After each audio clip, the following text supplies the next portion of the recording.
जानवी ने सात्विक की बात सुनी और उसे पता चला कि सात्विक को इस समय थोड़े पैसों की जरूरत है। जानवी क्योंकि नौकरी करती थी तो उसके पास थोड़े से पैसे रखे हुए थे। सात्विक ने हर जरूरत के समय में उसकी मदद की थी और आज जानवी को ये काम करना था। जानवी ने उससे कहा, जितने पैसे बचे हैं वो मैं दूंगी तुम्हें। सात्विक ने बहुत प्यार से मना किया और कहा, नहीं जान, मैं तुमसे पैसे नहीं ले सकता। जानवी ने पूछा, क्यों? सात्विक ने कहा, बस मुझे तुमसे पैसा लेना अच्छा नहीं लगेगा, समझो तुम।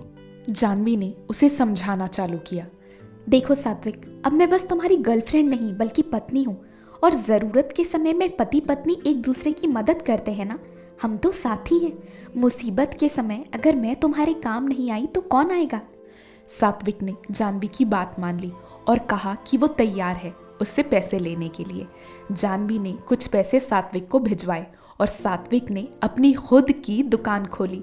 सात्विक की खुशी उस दिन 7वें आसमान पर थी। ये उसकी जिंदगी का एक अलग ही पड़ाव था और ये उसके लिए एक बहुत अच्छी उपलब्धि थी। जानवी भी बहुत खुश हुई सात्विक की तरक्की देख के। उसके बाद सात्विक खुद एक दुकान का मालिक बन गया। भगवान की दया से दुकान भी उसकी अच्छी चलने लगी। सात्विक की कभी उसके पापा के साथ सही नहीं बनती थी। बचपन से ही उसके पापा और उसके बहुत झगड़े होते थे। सात्विक ने छोटी उम्र से ही घर संभालना चालू कर दिया था तो उसके मन में अपने पिता के लिए खटास भरी थी कि पापा के होते हुए उसे छोटी उम्र में पढ़ाई छोड़ के घर संभालना पड़ रहा है। 1 से 2 साल पहले जब जानवी कॉलेज के आखिरी साल में थी, सात्विक ने एक दिन उसे बताया कि उसके पापा को कैंसर निकला है, थ्रोट कैंसर। सात्विक के पापा सिगरेट और तंबाकू जैसी चीज़ें खाते थे जिसकी वजह से उन्हें गले में कैंसर निकला था।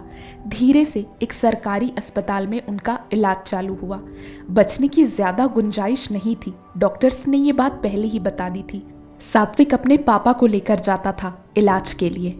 जानवी जहाँ रहती थी उसके पास के ही शहर में उसके पापा का इलाज चल रहा था तो जानवी भी कभी कभी उनके साथ चली जाती थी अस्पताल। सात्विक जब भी अपने पापा के इलाज के लिए आता जानवी से मिलने ज़रूर आता था, पर जब भी सात्विक उससे मिलने आता या दोनों पापा को लेकर अस्पताल जाते, सात्विक हमेशा ऐसा दिखावा करता जैसे कि उसे कोई फर्क ही नहीं पड़ रहा हो। वो जानवी से कहता भी, ठीक है, मुझे ज्यादा फर्क नहीं पड़ता। वो ये दिखाता कि उसे अपने पिता से प्यार नहीं है, पर कोई बेटा अपने बाप से प्यार ना करे, ऐसा हो सकता है भला? सात्विक भले ही दिखाता ना हो पर वो अपने पिता से बहुत प्यार करता था। ज़्यादातर बच्चे अपने पिता से नहीं कह पाते कि वो उनसे प्यार करते हैं और सात्विक भी उन्हीं बच्चों में से एक था। एक बार ऐसे ही वो अपने पापा का इलाज करवाने आया और जानवी से मिलने आया। जानवी अब उस कॉलेज के हॉस्टल में नहीं रहती थी, अपनी सहेलियों के साथ मिलकर वो एक पीजी में रहती थी। तो जब सात्विक उससे मिलने आता वो उसे अपने कमरे में चोरी छुपे ले आती थी। उसकी सहेलियां भी सात्विक से बहुत अच्छे से बात करती थी और सब मिलके मस्ती मजाक करते थे। सात्विक के पापा के कैंसर के बारे में पता चले कुछ महीने गुजर चुके थे और उनकी हालत में कोई सुधार नहीं आया था। सात्विक और जानवी दोनों जानवी के कमरे में बैठे थे। उस दिन सात्विक बहुत शांत नजर आ रहा था। वो कभी इतना शांत रहता नहीं था। चेहरे पे उसके एक अजीब उदासी छाई थी और ऐसा लग रहा था जैसे वो अंदर ही अंदर घुट रहा हो। जानवी ने सात्विक का हाथ पकड़ा और पूछा, सात्विक, अगर कोई बात है तो तुम मुझसे कह सकते हो, मैं सुनने को तैयार हूँ। सात्विक ने जानवी को जोर से गले लगा लिया और रोने लगा। ये दूसरी बार आज सात्विक जानवी के सामने रो रहा था। वो कहने लगा, जान, मुझे ऐसा लग रहा है कि मेरे पापा अब नहीं बचेंगे। डॉक्टर्स ने भी बोल दिया और उनकी हालत दिन पे दिन खराब होती जा रही है। मैं कुछ भी कर नहीं सकता। आखिर जो हुआ है वो उनकी बुरी आदतों की वजह से हुआ है, पर मैं क्या करूं? उनसे बहुत प्यार करता हूं और अपनी आंखों के सामने उन्हें ऐसे मरता हुआ नहीं देख सकता। जानवी की आंखों में भी आंसू आ चुके थे। वो खामोश थी और उसने कुछ देर के लिए कुछ नहीं कहा, बस सात्विक की पीठ को प्यार से सहलाती रही और सात्विक की बातें सुनती रही। कुछ महीने बीत गए और जानवी छुट्टियों में अपने घर गई थी। ऐसा कुछ लोग मानते हैं कि जब कोई इंसान मरने वाला होता है उससे पहले उसे पता चल जाता है कि उसका आखिरी समय आ चुका है। सात्विक के पापा बिस्तर पे ही रहते थे और घर वाले उनकी सेवा करते थे। एक दिन सात्विक के पापा ने उसे अपने पास बुलाया और उससे कहा, मैं जानवी से एक बार मिलना चाहता हूँ और चाहे कुछ भी हो जाए तुम जानवी से ही शादी करना। सात्विक ने हाँ में सर हिलाया और जानवी को कॉल करके उसने ये बात बताई कि उसके पापा जानवी से एक बार मिलना चाहते हैं। जानवी के घर में उस समय भी सख्ती चालू थी। भले ही उसकी माँ राजी थी पर उसके पापा अभी भी जानवी और सात्विक के रिश्ते के खिलाफ थे।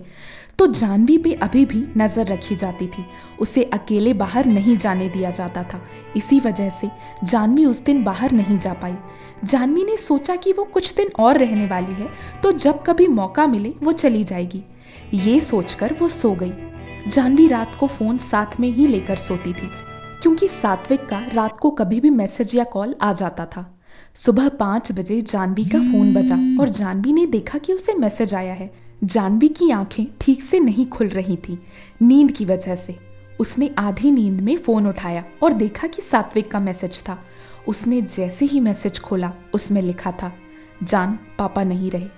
जानवी ने जैसे ही ये मैसेज पढ़ा उसकी नींद एक बार में गायब हो गई। वो उठकर बैठ गई। उसे समझ नहीं आ रहा था कि वो क्या करे। वो रो रही थी और बार बार उसे सात्विक की एक ही बात याद आ रही थी, पापा तुमसे मिलना चाहते हैं। काश वो कल ही उनसे मिलने के लिए निकल गई होती। काश उसने घर में कोई बहाना कर लिया होता और चली गई होती पापा से मिलने। वो उनकी एक आखिरी इच्छा पूरी नहीं कर पाई। ये बात जानवी के लिए एक जीवन भर का पछतावा बन के रह गई। जानवी अपने घर पर ही थी और सात्विक के घर पे उसके पापा का अंतिम संस्कार हो रहा था। जानवी अपने कमरे में बैठे चुपचाप रो रही थी। इसके अलावा वो और कुछ कर भी नहीं सकती थी। उसे सबसे ज़्यादा दुख इस बात का था कि ऐसे मुश्किल समय में वो सात्विक के साथ नहीं है। सात्विक को इस समय सबसे ज़्यादा ज़रूरत उसी की ही होगी, पर जानवी ऐसे दुख की घड़ी में उसका साथ नहीं दे पा रही थी। ये बात उसे अंदर से खाई जा रही थी। उधर सात्विक का दिमाग पूरा खाली हो चुका था। उसे ऐसा लग रहा था जैसे कि उसके सोचने समझने की शक्ति खत्म हो चुकी हो। उसे जैसे उसके रिश्तेदार बता रहे थे वो वैसे ही काम करता जा रहा था। उसके दिमाग में इस समय जानवी का भी ख्याल नहीं था। बस उसके पिता का चेहरा बार बार उसकी आंखों के सामने आ रहा था। उसने खुद को संभाला और जो उससे कहा गया उसने किया। कुछ महीनों तक जानवी और सात्विक की बातें बहुत कम होने लगी थी। सात्विक अपने पिता को खोने के दुख से उभर रहा था और जानवी को ये समझ नहीं आ रहा था कि वो सात्विक को कैसे संभाले। वो सात्विक के पास नहीं थी तो फोन पर उसे संभालना बहुत मुश्किल था। एक ही बात वो कितनी बार बोलती। सात्विक भी ये चीजें समझता था। इस घटना के 1-2 साल बाद ही सात्विक ने दुकान खोली थी अपनी, तो उसे ऐसा लगा जैसे उसके पापा ने ऊपर से उसे आशीर्वाद भेजा हो। तो आपको क्या लगता है, क्या सात्विक इस गम से उभर पाएगा? अपने अपने थॉट्स कमेंट बॉक्स में लिखकर ज़रूर बताइएगा। अगर आपको इसके आगे का चैप्टर चाहिए तो भी कमेंट बॉक्स में लिखकर ज़रूर बताइएगा। अगर कहानी इंटरेस्टिंग लग रही है तो वीडियो को लाइक करें, शेयर करें और आगे के चैप्टर्स पाने के लिए हमारे चैनल को सब्सक्राइब करें और बेल आइकन क्लिक करें। Thank you.